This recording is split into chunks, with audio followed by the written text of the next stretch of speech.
Picture a wealthy Roman in 100 CE stepping barefoot onto heated marble floors in his winter villa, feeling warmth radiating upward, while outside snow blankets the countryside, all thanks to hot air flowing through brick pillars hidden beneath his feet, engineered by a civilization that conquered cold itself 2,000 years before central heating. So sit back, grab a cup of tea, and get ready to explore how Romans engineered central heating 2,000 years before modern furnaces. Discover why hot air circulated under raised floors, kept baths and villas warm even in bitter winters. Understand how brick pillars and clever flues created the ancient world's most sophisticated climate control, and learn what hypocausts technology, the slaves who fed the fires continuously, Roman engineering ingenuity, and the toasty luxury that wouldn't return to Europe for over a millennium, reveals about technological achievement and loss. In the depths of a Roman winter, while most of Europe's inhabitants huddled around open fires or simply endured the cold, affluent Romans enjoyed centrally heated homes and bathed in rooms kept at precise temperatures.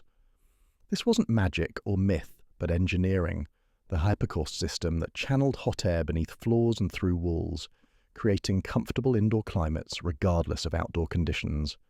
The technology was so effective, so sophisticated, and so thoroughly lost after Rome's fall, that medieval Europeans literally forgot it was possible to heat buildings from below. The word hypocaust comes from Greek words meaning fire beneath, and that perfectly describes the system's basic principle. A furnace, called a prefurnium, burned wood continuously in a separate room, typically below and to one side of the heated space. The hot air and smoke from this furnace flowed into a space beneath the floor, which was raised on pillars made of stacked tiles or bricks called pilae. This hot air spread throughout the underfloor space, heating the floor tiles from below. The smoke and cooled air then rose through hollow tiles in the walls, tubulae, eventually venting through chimneys. The result was radiant heat warming both floors and walls, creating comfortable spaces even in freezing weather. The engineering elegance of this system deserves appreciation. Radiant floor heat is actually superior to convection heating from fireplaces or modern forced air systems. Heat radiates evenly from below, rising naturally and warming bodies efficiently. No drafts, no cold spots, no smoke in living spaces. The floor stays comfortably warm to bare feet, crucial in a culture where people commonly went shoeless indoors. Wall heating adds another layer, preventing cold walls from radiating chill even when floors are warm.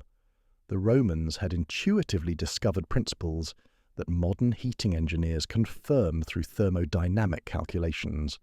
The construction process was complex and required specialized knowledge. First, builders dug out space for the hypocaust, typically creating a cavity 2 to 3 feet deep beneath where the floor would be. They then built the pilae, stacks of square tiles, usually about 8 inches on a side, mortared together to create sturdy columns. These pilae were spaced regularly, typically every 18 to 24 inches, creating a forest of brick pillars supporting the floor above. The spacing had to balance structural needs with heat circulation. Too close and hot air couldn't flow freely. Too far apart, and the floor might collapse under weight. Once the pilae were built, large tiles or slabs were laid across their tops, creating a platform. This platform was then waterproofed, crucial because many hypocausts heated bathrooms where water splashed constantly. Finally, decorative floor tiles or marble would be laid atop this foundation. The result was a floor raised 2 to 3 feet above ground level, hollow beneath, ready to receive hot air. Walking on such floors, you walked on what was essentially a carefully engineered radiator. Wall heating required additional complexity. Hollow rectangular tiles called tubuli were built into walls, creating vertical channels connected to the underfloor hypocaust. Hot air, after warming the floor, would rise through these tubuli, heating the walls from inside before finally venting through chimney pots on the roof. Some systems included elaborate networks of tubuli, creating walls that were warm to the touch. The most sophisticated hypocausts had separate controls for floor and wall heating, allowing fine-tuned temperature management. The prefurnium, the furnace room, was where hypocaust operation happened. This semi-underground space opened to the underfloor cavity, allowing hot air to flow in.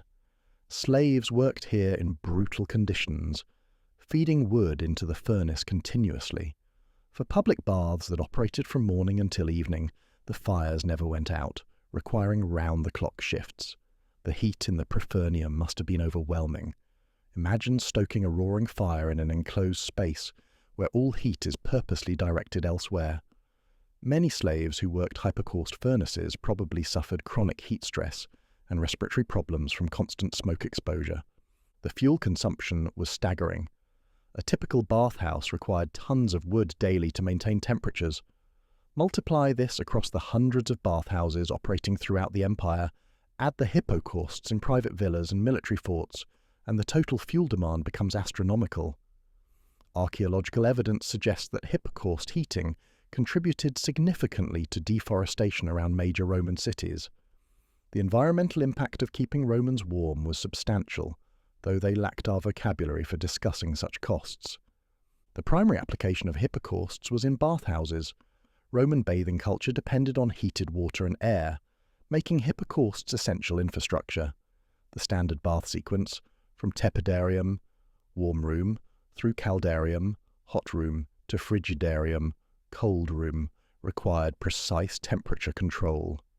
Different rooms needed different temperatures, achieved by varying their distance from the furnace and by adjusting the number and size of flues. The caldarium, directly above or adjacent to the Prefernium, could become almost unbearably hot, while more distant rooms maintained gentler warmth. Public bathhouses brought hypocaust heating to common Romans. While private home hypocausts were elite luxuries, public baths allowed everyone to experience heated floors and warm bathing.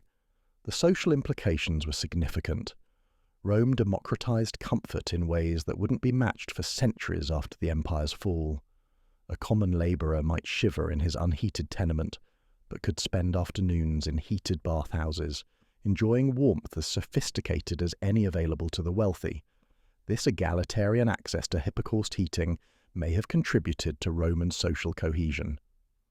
Private villa hypocausts showcase Roman luxury and engineering ambition. Wealthy Romans heated not just bathing rooms but living spaces, dining rooms, even bedrooms. Some villas had extensive hypocaust systems warming entire wings. The fuel costs were prohibitive for all but the richest, but those who could afford it enjoyed winter comfort unmatched in the ancient world. Visitors to these heated villas must have marvelled at the luxury. Warm floors, heated walls, comfortable indoor temperatures while winter raged outside. Military applications of hypocausts reveal Rome's commitment to soldier welfare. Forts along the northern frontiers, in Britain, Germany, the Balkans, often included heated bathhouses. Soldiers who spent days patrolling in freezing conditions could warm themselves in heated baths, improving morale and health. Some commanders' quarters and hospital facilities also had hypocaust heating. The military investment in this technology shows how much Rome valued maintaining garrison effectiveness through environmental comfort. Temperature control in hypocausts required considerable skill. The furnace slave had to judge how much wood to add, maintaining steady heat without overheating or letting the fire die. Dampers and vents allowed some regulation of airflow, increasing or decreasing heat delivery. The most sophisticated systems included ways to close off sections of the underfloor space, concentrating heat where needed. But fundamentally, temperature control depended on the furnace slave's judgment and experience, making these slaves valuable specialists despite their low social status. The geographic spread of hypocausts across the empire shows both Roman cultural unity and adaptation to local conditions. Hypocausts appear from northern Britain to North Africa, from Spain to Syria. Colder climates saw more extensive systems. Britain's Roman villas often had multiple heated rooms, while Italian villas might heat only baths. The technology adapted while maintaining core principles, showing how Roman engineering solutions could be customized to local needs. Archaeological preservation of hypocausts varies dramatically. In some sites, pilae remain standing, floor tiles intact, allowing complete reconstruction of the system. Bath, England preserves spectacular hypocaust remains, including the Prefernium and extensive underfloor pillars. Pompeii and Herculaneum offer perfectly preserved examples, frozen by volcanic eruption. Other sites show only floor supports, with upper structures long collapsed. but even partial remains reveal sophistication, carefully calculated pile spacing, waterproofing techniques, flue arrangements. The construction workforce for hypocausts required specialized skills. Master masons planned the system, calculating structural loads and heat flow. Skilled workers built the pilae with precision, ensuring even height and proper alignment. Waterproofing experts sealed joints and surfaces. The integration of hypocaust with buildings' other systems, plumbing, structural walls, roofing, required coordination among multiple craft specialties. A hypocaust wasn't an addition to a building, but an integrated system designed from the foundation up. The maintenance of hypocausts created ongoing costs and challenges. Pilae could settle or crack, requiring repairs that meant tearing up floors. Tubuli could become blocked with soot, reducing wall heating efficiency. The Prefernium needed periodic cleaning of ash buildup. Waterproofing degraded over time, requiring renewal. Slaves who understood hypocaust systems had specialized knowledge, making them valuable beyond their furnace-stoking duties. Some became what we'd call HVAC technicians, diagnosing and fixing heating problems. The social stratification that hypocausts represented and reinforced shouldn't be ignored. The same technology that brought democratic warmth through public baths also marked wealth inequality through private home heating. Elite Romans enjoyed heated homes while their servants shivered except when tending furnaces. The slaves who made hypocausts possible, cutting wood, stoking furnaces, maintaining systems, worked in the worst conditions to provide comfort for others. This exploitation powered Roman luxury as much as engineering ingenuity. The decline of hypocaust technology after Rome's fall represents one of history's great technological regressions. Medieval Europeans built without hypocausts, relying on hearths and fireplaces, despite these being inferior heating methods. Why was hypocaust knowledge lost? Multiple factors combined. The expense of construction and operation became unsustainable as economies contracted. Slave labor systems that provided cheap furnace workers disappeared. The engineering knowledge was concentrated among specialists whose expertise wasn't preserved in written form. Christian suspicion of bathing culture associated with paganism discouraged bathhouse maintenance. By the early medieval period, even the concept of underfloor heating was forgotten. When people encountered Roman ruins with hollow floors and mysterious pilae, they didn't recognize them as heating systems. Some thought they were storage areas, others religious shrines. The true purpose wasn't widely understood until Renaissance antiquarians began systematic study of Roman remains.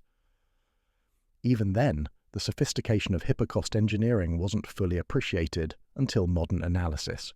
The rediscovery and revival of underfloor heating took centuries.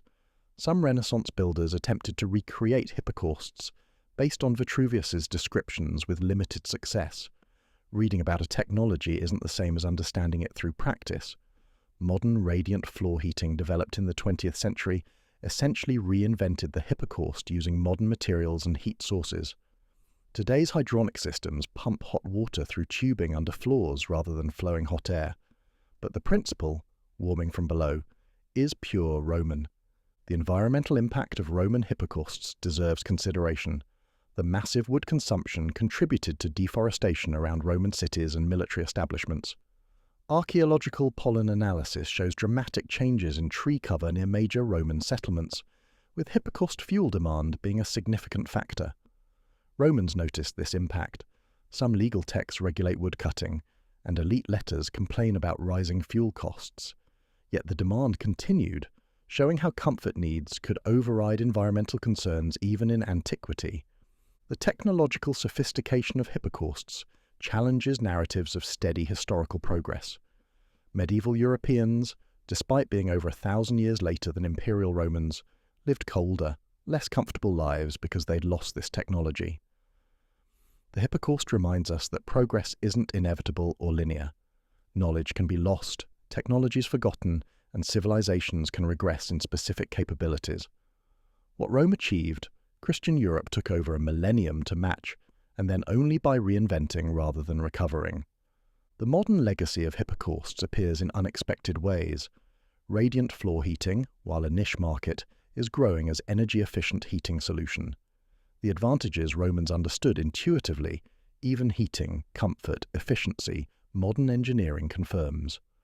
Architects studying Roman bathhouses gain insights into climate control applicable to modern buildings. The hypocaust, extinct for over a millennium, has returned as a model for sustainable heating. As we reflect on hot air flowing under Roman floors, we see technological achievement born from combining theoretical understanding with practical needs. Romans didn't invent heating. Humans have sought warmth since discovering fire. But they systematized it, engineered it, and scaled it to serve millions.